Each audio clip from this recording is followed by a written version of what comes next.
Hello everyone. तो आज की क्लास में हम करेंगे important topics from EM waves unit. तो यूनिट ई में से मतलब आपके पेपर के सेक्शन ई में से जो क्वेश्चंस आते हैं उसमें इम्पोर्टेंट टॉपिक्स मैं आपको बता देता हूँ जो आप एटलीस्ट रिवाइज करके ही जाओ। तो इसमें सबसे पहले है मैक्सवेल्स इक्वेशन और इनकी फॉर्म। तो मैक्सवेल्स इक्वेशन का डिफरेंशियल फॉर्म मैंने आपको कई बार करा दिया है, तो हम इसको इस क्लास में नहीं करेंगे। इसके अलावा EM waves and it's solution in for conductor and skin depth, ये वाला टॉपिक भी हमने कई बार कर लिया है, तो इसको भी हम नहीं करेंगे। हम आज की क्लास में जो टॉपिक्स करेंगे वो है displacement current, transverse nature of EM wave, impedance of free space और वैक्यूम, और इसके बाद Poynting vector and Poynting theorem. तो ये कुछ टॉपिक्स हैं जो हम करेंगे। तो स्टार्ट करते हैं सबसे पहले टॉपिक से, डिस्प्लेसमेंट करंट से। तो डिस्प्लेसमेंट करंट जो होता है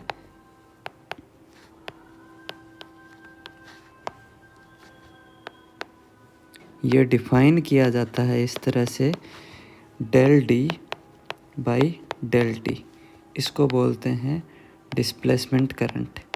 अब यहाँ पे डी वेक्टर क्या है? डी वेक्टर जो है इसको हम लिखते हैं electric displacement vector. Electric displacement vector जो होता है ये epsilon naught E vector plus P vector होता है, और इसमें पी वेक्टर जो है इसको हम बोलते हैं पोलराइजेशन वेक्टर।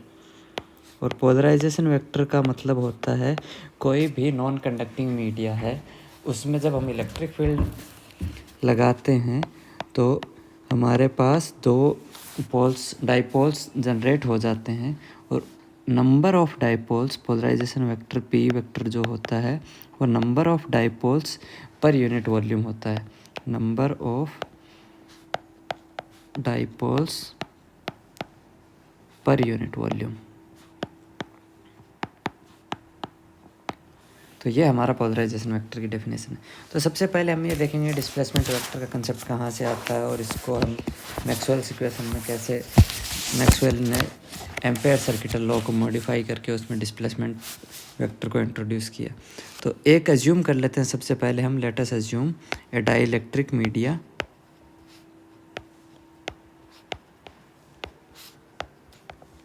उस डाइइलेक्ट्रिक मीडियम में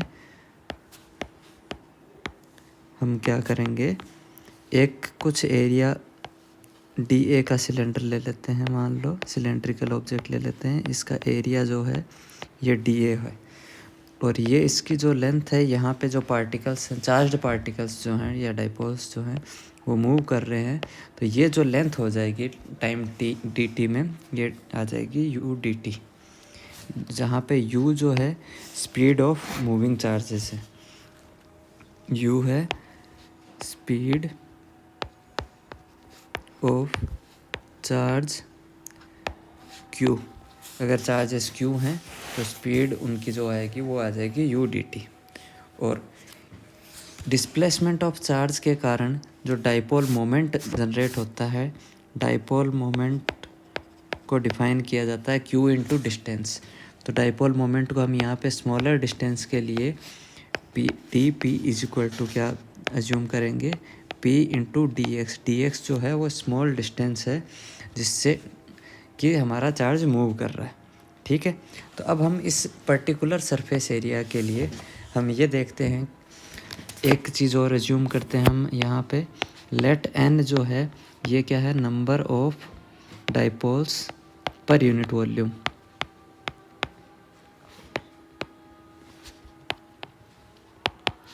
ये हमारा number of dipoles per unit volume आ गया।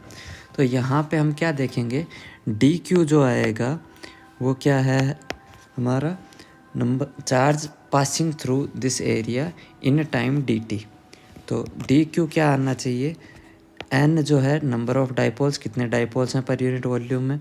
डाइपोल्स को अगर आप इससे यू डी टी से मल्टीप्लाई कर दोगे तो लेंथ आ जाएगा, और इंटू डी ए, तो number of dipoles per unit volume को वॉल्यूम से मल्टीप्लाई कर दिया तो क्या आ गया हमारे पास, नंबर ऑफ डाइपोल आ गया। और डाइपोल में चार्ज कितना होता है, क्यू, तो इंटू क्यू आ जाएगा हमारा। तो ये आ गया टोटल चार्ज जो पास हो रहा है हमारा इस एरिया से, स्मॉलर एरिया से। अब चार्ज जो है D Q by D T अगर कर देंगे, इस डी टी को हम इस साइड भेज देंगे तो क्या आ जाएगा, करंट आ जाएगा। करंट पासिंग जो आएगा d I is equal to क्या आ जाएगा, d Q divided by D t. तो ये क्या आएगा, n into u d A times Q. अब देखो करंट में एरिया का अगर डिवाइड दोगे d I by d A अगर है तो ये क्या आ जाएगा, चार्ज करंट डेंसिटी आ जाएगा, और इसको जे से डिनोट करते हैं, और क्योंकि पोलराइजेशन के कारण हो रहा है तो जे पी से डिनोट कर देते हैं इसको। तो J P is equal to क्या आ जाएगा, एन यू इंटू क्यू। ठीक है, J P where J P is equal to d I divided by d A, ये हमारा आ गया जे पी। तो हमारे पास देखो जे पी का एक्सप्रेशन आ गया। अब क्यू यू ए, यू जो है वेलोसिटी जो है, अगर चार्ज हमारा एक्स डिस्टेंस से मूव कर रहा था तो यू को कैसे लिखा जाता है, D x by D t. तो इसका मतलब क्या है, जे पी की जो वैल्यू आएगी वो क्या आ जाएगी, n d x by D t times d Q. और सॉरी डी क्यू नहीं आएगा, ये क्यू आएगा, क्यू है हमारे पास, हाँ, n d x into Q by D t. तो यहाँ पे q इंटू डी एक्स क्या होता है, डाइपोल मोमेंट, तो N D P by D T आ जाएगा। J is equal to J P is equal to N D P में p वेक्टर जो है वो डाइपोल मोमेंट का वेक्टर है, डिवाइडेड बाई डी टी आ जाएगा। या फिर आप इसको ऐसे लिख सकते हो, J P vector is equal to D by D T of N P vector. और मैंने बताया था number of dipoles per unit volume, ये एन से सिग्निफाई कर रहा है, और इनटू डाइपोल मोमेंट ये किसको सिग्निफाई करता है, ये पोलराइजेशन वेक्टर को सिग्निफाई करता है। Polarisation vector is equal to N into P vector आ जाएगा। तो ये हमारा पोलराइजेशन वेक्टर का एक्सप्रेशन आ गया। यहाँ पे इससे क्या पता चलेगा हमें कि जे पी जो है, जे पी की जो वैल्यू आएगी वो आ जाएगी D P vector divided by D t. तो ये हमारे पास बाउंड करंट डेंसिटी आ गई, क्योंकि डाई इलेक्ट्रिक जो है उसमें चार्जेस जो होते हैं डाई इलेक्ट्रिक के अंदर ही मूव करने के लिए बाउंड होते हैं। ये हमारा डाई इलेक्ट्रिक सरफेस था, तो यहाँ पे चार्जेस इसके अंदर ही मूव करेंगे, इससे बाहर नहीं जाएंगे, इसलिए इसको बाउंड चार्ज डेंसिटी भी बोलते हैं।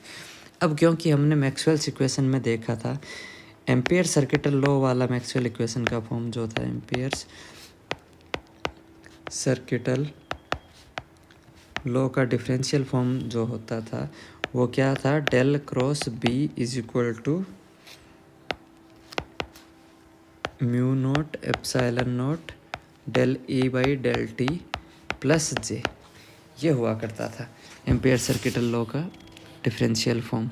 इसमें सिर्फ हम जे लेते थे, पर ये वाली टर्म भी इसमें इंक्लूड होती है अगर इलेक्ट्रिक फील्ड टाइम के साथ चेंज हो रहा हो तो। ठीक है, अब ये कैसे आया, ये अगर आप वैसे देखना चाहो तो हम जो इक्वेशन लिखते थे मैक्सवेल्स इक्वेशन में, del cross E H, Maxwell's equation में डेल क्रॉस एच को लिखते थे जे प्लस एप्साइलन नोट, या फिर एप्साइलन ही कर लो अगर हमें कोई मीडियम नहीं पता है तो, del E by del T, ये हमारा जंक्शन था। और एच को हम किससे सब्सटीट्यूट कर सकते हैं, B equal to B vector is equal to mu H होता था, तो इससे आप ये वाला एक्सप्रेशन आराम से निकाल सकते हो। ठीक है, ये इसी का एक फॉर्म है। अब हम क्या करेंगे, यहाँ पे जे जो है इसमें एक और चार्ज डेंसिटी है हमारे पास, तो जे में हम क्या ऐड कर देंगे, modified, so modified form of ampere circuital law is given by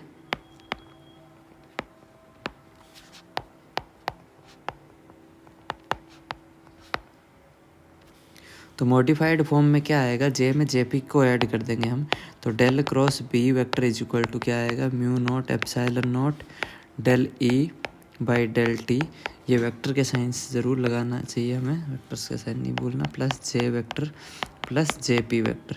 अब जे पी वेक्टर में जे पी की वैल्यू सब्सटीट्यूट कर देंगे हम, जे पी की वैल्यू क्या थी, del P by del T था, तो left hand side as it is रहेगा, del cross B is equal to J plus mu naught epsilon naught del E vector by del T plus J P था del P vector by del T. अब del T अगर आप common लेते हो in terms में, या फिर del del T वाले टर्म्स को एक साथ लिखते हो तो क्या आएगा, देखो म्यू नॉट इसमें सभी में कॉमन था, एक मिनट सॉरी, ये म्यू नॉट इस ब्रैकेट के बाहर था, ये म्यू नॉट जे आ जाएगा। या फिर एक काम करते हैं हम, इसमें म्यू नॉट को फिर से सभी में कॉमन ही लिख देते हैं। ये वाला स्टेप हम दोबारा से करेंगे।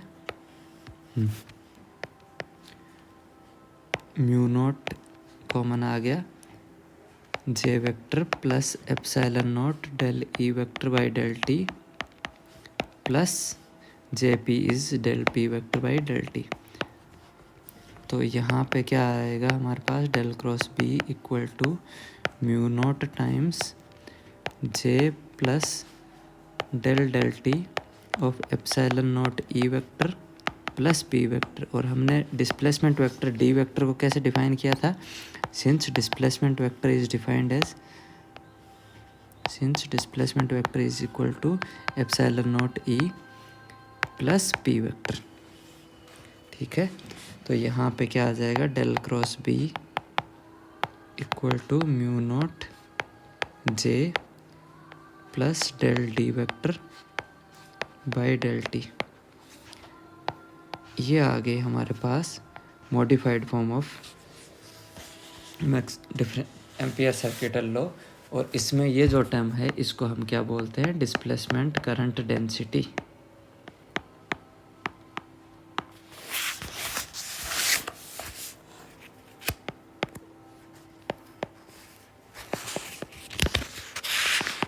क्योंकि ये देखो ये करंट डेंसिटी के सेम यूनिट की है, तो डिस्प्लेसमेंट वेक्टर के कारण आ रही है, इसलिए इसको हम बोलते हैं डिस्प्लेसमेंट करंट डेंसिटी।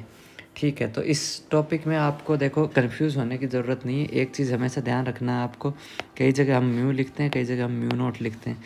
तो अगर आप फ्री स्पेस की बात करते हो, ये चीज़ मैंने आपको पहले भी कई बार बताई है, फ्री स्पेस में क्या होता है, म्यू इज जनरली म्यू का फॉर्मूला होता है mu naught times mu R. और फ्री स्पेस के केस में म्यू आर और एप्सिलॉन आर की वैल्यू 1 हो जाती है। इसका मतलब mu is equal to mu naught आ जाता है फ्री स्पेस के केस में या वैक्यूम के केस में। तो जब तक आपको स्पेसिफिकली कोई कंडक्टिंग मीडियम या डाइलेक्ट्रिक मीडियम नहीं दिया जाए तब तक आप म्यू नॉट और म्यू आर को क्या मान लोगे, 1 मान लोगे। ठीक है, तो इसी के साथ हमारा ये वाला टॉपिक कंप्लीट हुआ। अब इसके बाद हम नेक्स्ट टॉपिक करेंगे। नेक्स्ट टॉपिक में देखो हम करेंगे transverse nature of EM wave.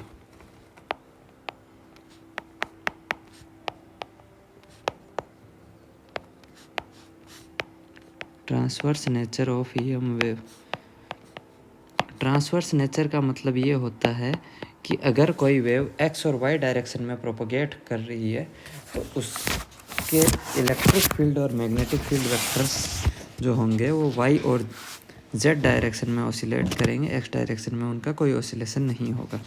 तो हम सबसे पहले एज्यूम करते हैं, लेट अस एज्यूम कोई plane polarised wave, plane polarised wave. अब प्लेन पोलराइज्ड वेव है तो मान लेते हैं मूविंग इन एक्स डायरेक्शन। अगर एक्स डायरेक्शन में मूव कर रही है वो हमारी प्लेन पोलराइज्ड वेव, तो हमारे पास क्या एक्सप्रेशन होंगे, उसके जो डेरिवेटिव होंगे space derivatives in y and z directions वो 0 होंगे। इसका मतलब क्या है,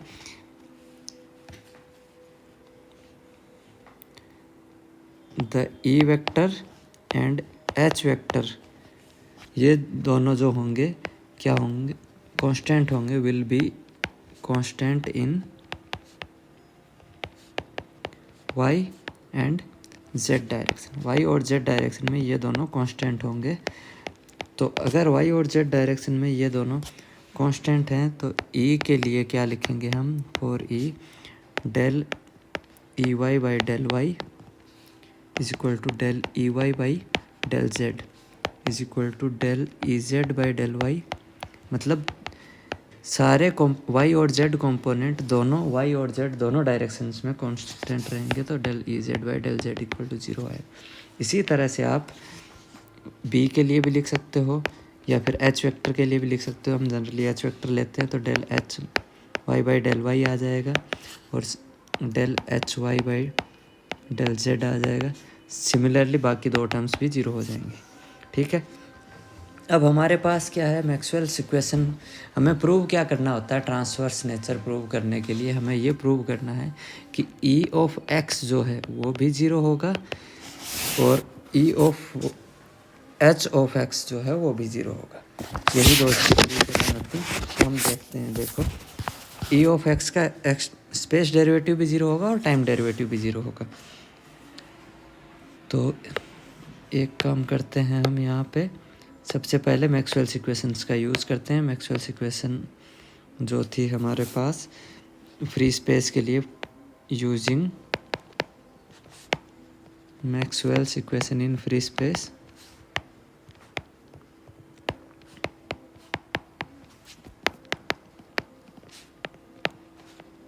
तो मैक्सवेल्स इक्वेशन का यूज़ करेंगे फ्री स्पेस में। पहला इक्वेशन था del dot E equal to zero, इसको यूज़ करेंगे हम। तो del dot E equal to zero में डेल वेक्टर को कैसे लिख सकते हो, del by del x I cap plus del by del y J cap plus del del z के कैप। और ई वेक्टर को कैसे लिख सकते हैं, ई एक्स आई कैप प्लस ई वाई जे कैप प्लस ई जेड के cap is equal to zero. ये हमारे पास आ जाएगा। अब आई डॉट आई, इसको अगर आप सोल्व करोगे तो I dot I equal to 1 हो जाएगा, I dot J equal to 0 हो जाएगा, I dot K equal to 0 आ जाएगा। तो हम इस टर्म को सिंपली इस टर्म से मल्टीप्लाई करेंगे, इस टर्म को इस टर्म से मल्टीप्लाई करेंगे और थर्ड टर्म को थर्ड टर्म से। तो हमारे पास सॉल्यूशन जो आएगा del E X by del X plus del E Y by del Y plus del E Z by del Z आ जाएगा इक्वल टू 0। ये हमारे पास एक्सप्रेशन आ गया।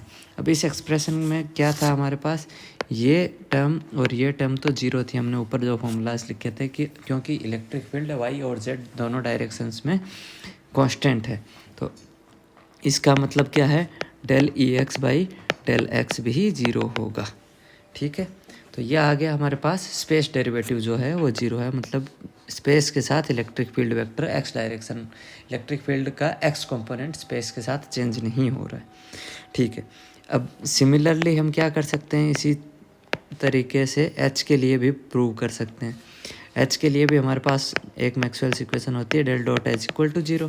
तो डेल डॉट एच को जब हम 0 पुट करेंगे तो हमारे पास सेम तरीके से इसको सॉल्व करोगे तो del by del X H X आएगा plus del by del Y H Y plus del del Z H Z equal to 0, ये आ जाएगा। अब क्योंकि ये दोनों टर्म्स फिर से 0 हैं तो हमारे पास आ जाएगा del by del X H X equal to 0। ये हमारा सॉल्यूशन हो गया मैक्सवेल्स इक्वेशन से। ई एक्स और एच एक्स का स्पेस डेरिवेटिव्स 0 होते हैं, इसका मतलब एक्स एक्सिस के साथ कोई कंपोनेंट नहीं है इलेक्ट्रिक फील्ड का। अब हम देखते हैं टाइम वेरिएशन। टाइम वेरिएशन के लिए टाइम डेरिवेटिव देखेंगे, और टाइम डेरिवेटिव कौन सा कैसे आएगा, बची हुई दो मैक्सवेल्स इक्वेशन से। तो हम सबसे पहले मैक्सवेल की फर्स्ट इक्वेशन देखते हैं, del cross E equal to क्या था, minus del B by del T, और बी को हम क्या लिखते थे, म्यू एच लिखते थे, तो minus mu del H by del T आ जाएगा। ये हमारे पास मैक्सवेल्स इक्वेशन आ गई। अब इसमें हम क्या करेंगे, इसको हमें सिंप्लीफाई करना है। तो देखो आप क्या कर सकते हो, हमारे पास इलेक्ट्रिक फील्ड जो था इसको हम डेल क्रॉस ई निकालेंगे। तो सबसे पहले डेल क्रॉस ई निकाल के दिखाता हूँ मैं आपको। तो डेल क्रॉस ई में क्या आएगा, I cap J cap K cap del del X del del Y del del Z, और ये आएगा ई एक्स ई वाई और ई जेड। अब हम इस डिटर्मिनेंट को जब सोल्व करेंगे तो डेल क्रॉस ई की वैल्यू आ जाएगी। तो सबसे पहले हमारे पास आई कैप के कोफिशिएंट में क्या आएगा, लेफ्ट हैंड साइड को हम सोल्व कर रहे हैं यहाँ पे। आई कैप के कोफिशिएंट में आएगा del by del Y of E Z minus del by del Z of E Y, जो कि 0 होता है, हमें पता है, हमने देखा था कि ई वाई और ई जेड दोनों का डेल डेल जेड वाला कंपोनेंट 0 होता है, माइनस जे कैप में क्या आएगा, del by del X of E Y minus del by del Y of E X, plus K cap में के साथ मल्टीप्लाई में आएगा del by del X of E Y minus del by del Y of E X, ये terms हैं। अब देखो E Y और ई जेड का वाई और जेड डेरिवेटिव जो है वो जीरो होंगे, ये हमें पता था। तो ई वाई और ई जेड के वाई और जेड कंपोनेंट्स को हम यहीं पे जीरो कर देते हैं, तो ये वाली टर्म तो पूरी जीरो है। अब देखो लेफ्ट हैंड साइड है, इसी तरह से एच वेक्टर को जब आप लिखोगे या फिर राइट हैंड साइड में क्या है, आर एच एस में आपके पास है minus mu del H by del T. तो यहाँ पे माइनस म्यू से मल्टीप्लाई कर दो, del H by del T लिखोगे तो I cap del H X by del T आएगा, plus J cap del H Y by del T आएगा, plus K cap del H Z by del T आएगा। तो देखो यहाँ से compare करने पे हमें साफ ही पता चल रहा है लेफ्ट हैंड साइड और राइट हैंड साइड में कि कोफिशिएंट्स ऑफ आई कैप जो है वो इक्वेट करोगे, coefficients of J cap equate करोगे और कोफिशिएंट्स ऑफ के कैप इक्वेट करोगे। हमारे कंसर्न में है एच एक्स, क्योंकि इन दोनों को हमें नहीं देखना है, एच एक्स की वैल्यू का टाइम डेरिवेटिव हमें देखना है। तो comparing coefficients of I cap,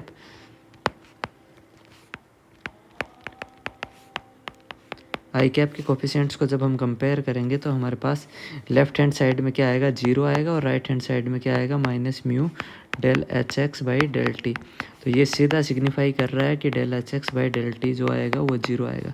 मतलब एच एक्स जो है उसका हमने पहले देखा था स्पेस डेरिवेटिव जीरो आ रहा था, यहाँ पे हमने देख लिया कि इसका टाइम डेरिवेटिव भी जीरो आ रहा है।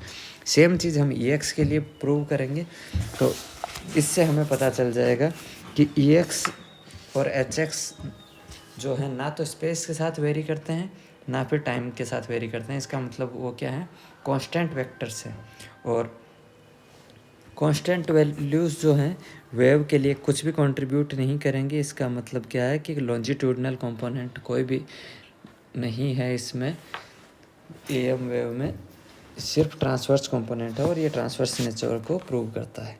ठीक है, तो हम यहाँ पे del H X by del T को जीरो प्रूव किया, इसी तरह से हम क्या करेंगे, del E X by del T को भी जीरो प्रूव कर देंगे। अब देखो फ्री स्पेस के लिए एक और मैक्सवेल इक्वेशन लिखी थी हमने, del cross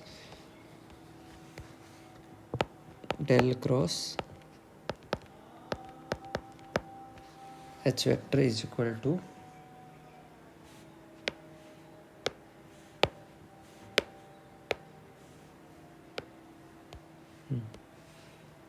del cross H vector is equal to J plus del D by del T. ये हमने इक्वेशन लिखी थी अभी। तो यहाँ पे फ्री स्पेस में जे जो है फ्री करंट डेंसिटी जो है वो क्या होता है, जीरो होता है इन फ्री स्पेस और वैक्यूम। इन फ्री स्पेस और वैक्यूम जे जो है करंट डेंसिटी जो है वो जीरो होता है। तो हम क्या करेंगे, del cross H equal to epsilon del E by del T आ जाएगा। This implies del cross H is equal to epsilon del E by del T आ जाएगा। सिमिलर तरीके से जैसे हमने पहले किया था, क्या करेंगे, इसको डेल क्रॉस एच को लेफ्ट हैंड साइड को निकाल लेंगे, फिर राइट हैंड साइड को निकाल लेंगे और इन दोनों का एक्स कंपोनेंट को हम कंपेयर कर देंगे। डेल क्रॉस एच जो आएगा वो क्या आएगा, आई कैप जे कैप और के कैप।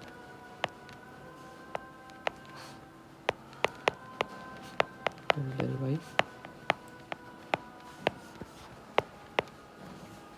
ई की जगह यहाँ पे इस बार क्या आ जाएगा, एच एक्स एच वाई और एच जेड आ जाएगा। तो सिमिलर तरीके से अगर आप आई कैप का कोफिशिएंट निकालोगे तो क्या आएगा, del del Z of del del Y of H Z.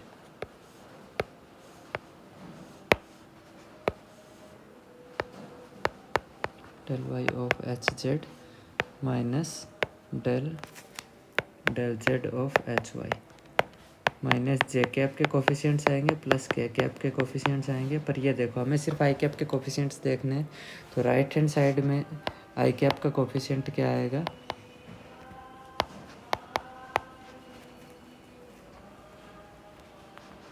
Right hand side में आई कैप का कोफिशिएंट जो आएगा, वेट अ मिनट,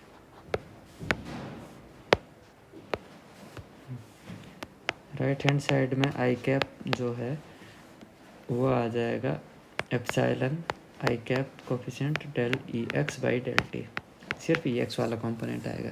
तो देखो ये वाला टर्म जो है आई कैप के कोफिशिएंट में ये जीरो होता है, क्योंकि एच जेड का वाई और जेड एच वाई दोनों का वाई और जेड डेरिवेटिव्स दोनों ज़ीरो होते हैं। इसका मतलब क्या है, del E X by del T भी ज़ीरो आएगा। तो ये हमारा this since del E X by del T is equal to del H X by del T is equal to del E X by del X is equal to del E H X by del X. ये सारे terms क्योंकि zero हो रही हैं, ये prove करता है transverse nature of E M wave is equal to zero.